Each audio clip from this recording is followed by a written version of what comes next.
Welcome to the Cohn Zone. It's your host, Grant and Lowell. We have a new format this week.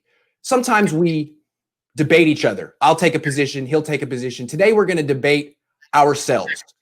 Take some positions that we've made strongly in the past, some strong takes we've had in the past, and argue against ourselves, why we're wrong, just so we can see both sides of the issue. It's something we did in college, and it's a good exercise to do in sports as well. So, Dad, who should we start with? Well, I want to say it's a good thing because it enlarges your intellect, your understanding of a situation by trying to take the other side. It's what people should do all the time. Yes, So absolutely. Okay, let's start with you. We'll put you on the spot first. You have really argued a lot, both on your videos and in writing, that Solomon Thomas is a bust. Yeah. I would like you to take an opposite position. Sure. And say why he's a contributor and not a bust. Okay, fair enough. I've been really hard on Solomon Thomas, and most of that has to do with the fact that the Niners took him with the third pick in the draft. If they could do that draft again, he'd probably be a fourth round pick, something like that. And there's no shame in being a fourth round pick. The problem that he has is the Niners drafted him the first year that Robert Saleh and Kyle Shanahan were there, and I don't think they knew what they had in Eric Armstead. Those two play the same exact position. So they drafted Solomon Thomas not really knowing that Eric Armstead's a stud.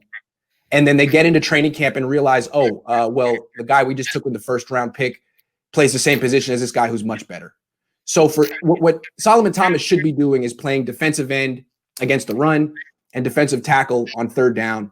And he's never been able to do that because when it's pass rush time, the two defensive tackles are always Buckner and Eric Armstead. And next year it'll be Armstead and Javon Kinlaw. So when Solomon Thomas eventually leaves the 49ers, and he probably will, he could end up on a team like the Patriots, who don't have DeForest Buckner and Eric Armstead and can use him the way he was meant to be used. And I don't know if he'll ever be a Pro Bowler, but he could be a valuable asset to another defense that doesn't have studs all along their defensive line.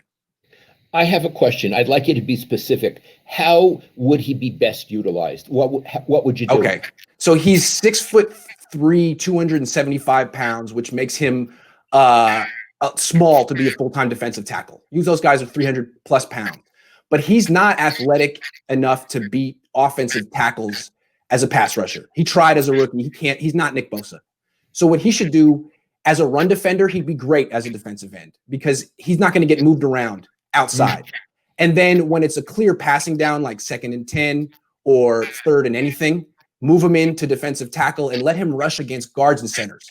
Because I do think he's quick and athletic enough to beat those guys. He's not going to beat tackles, but he could beat guards and centers. I don't know if he'll ever have 10 sacks in a season, but maybe he'll have 6 or 7, and that would be pretty good. Okay, so what you're saying, arguing against yourself, is someone could make a case that he has value to the 49ers. Yeah, and that he just hasn't been able to show it because he's been behind Pro Bowl level players, and maybe he's not one of those, but that doesn't mean he's a bum. Okay, and I would say one other thing. A lot of the criticism of him is because he was drafted so high, and they had expectations for him. It wasn't his fault that he got drafted so high. It wasn't his fault that they had those kind of expectations. If he had been drafted, as you say, in the 4th round, there wouldn't have been those expectations, and people might think this is a worthwhile, valuable player for what he does. Right, absolutely. And wouldn't you say that Alex Smith kind of suffered from the same phenomenon 10, 15 years ago?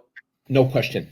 No one gave him a break because he was the first pick in the draft. And it took maybe fans and media 10 years to realize, well, actually, he wins. He's pretty good. He'll never live up to what he was supposed to be, but maybe we can judge him on his own merits anyway.